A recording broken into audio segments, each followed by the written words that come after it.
Our addiction to criticizing others is a huge block to effectively giving feedback.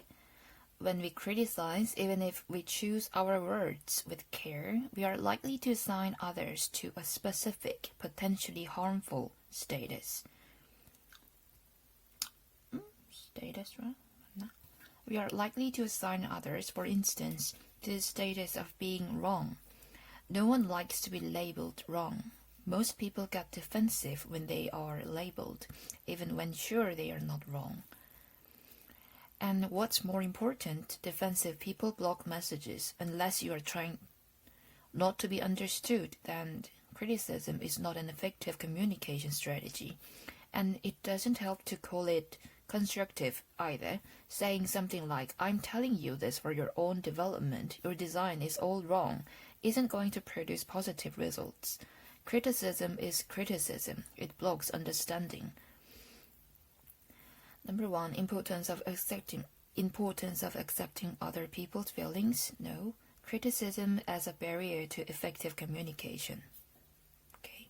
Key components of providing constructive criticism.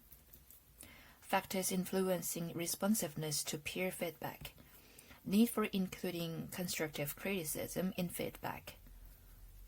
Need for including constructive criticism. Okay. The competitive arena is, by its very nature, difficult, unpredictable, and uncontrollable. Despite their best efforts, athletes can never prepare for every eventuality that may occur in competition, or control everything that may influence their performances. Routines offer a structure within which to prepare for performance, and the flexibility to adjust to the uncertain nature of competition. Because routines are not inviolate,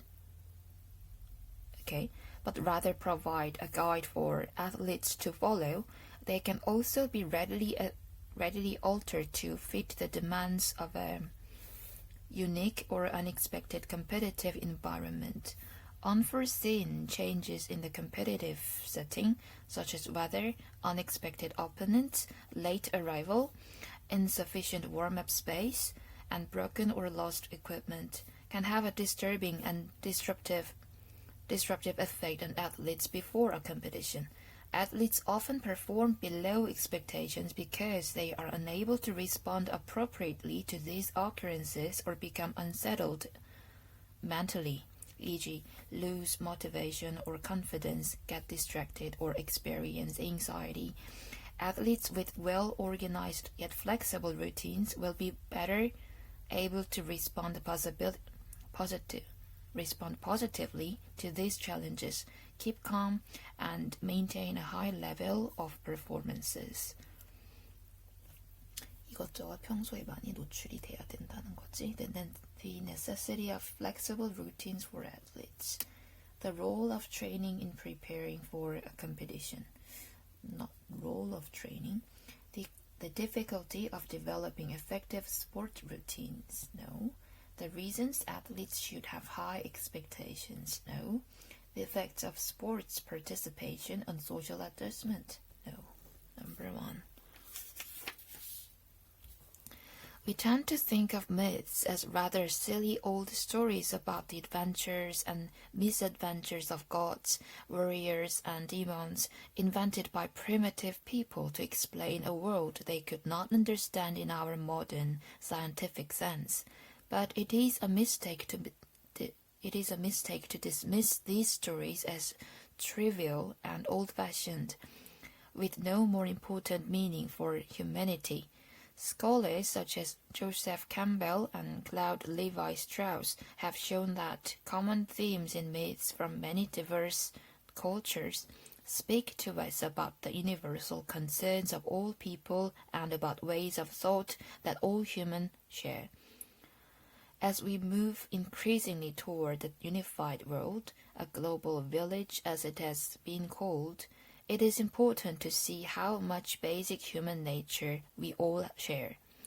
The systematic study of mythology reveals important points about the human psyche, about universal human motivations, fears, and thought patterns. The most common mythological themes across culture. Well, now, the fundamental traits of human nature and psychology. No. The importance of studying myths to understand human nature, the difference between mythological stories and historical facts, the complexity and difficulty of scientific inquiry and into mythology. Okay, number 3. When we think of medieval Europe, there is a tendency to think primarily in terms of what is visible today, the buildings and cathedrals, the literature and the scholastic philosophy, yet what is of equal importance, particularly from the standpoint of the rise of modern science, is the fact that medieval culture was a mechanically sophisticated culture, even if little remains today of their machines. For example, Albertus Magnus, the teacher of Aquinas, is rumored to have had a robot in his laboratory that could raise a hand and give a greeting. The story is no doubt apocryphal. Okay. But there was in any case a great interest in machines, even if science itself was primitive and qualitative. What is clear is that the spread of mechanical clock technology was underway by the beginning of the 14th century. It is also clear that there was a multiplicity of machines at this time, with clockwork mechanisms ranging from monastic alarms, musical machines, and astronomical simulators to striking clocks. 중세에도 문은 많았다. Different factors that led to the rise of medieval Europe. No. Positive influences of medieval philosophy. No. And architecture. Common problems of religious societies of the Middle Ages. No.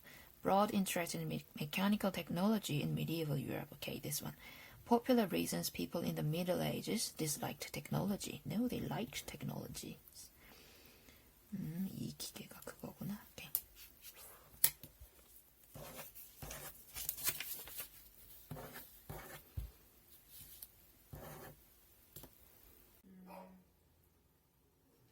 나 어제 와인 넣고 갈비찜 만들었는데 맛있더라, 생각보다.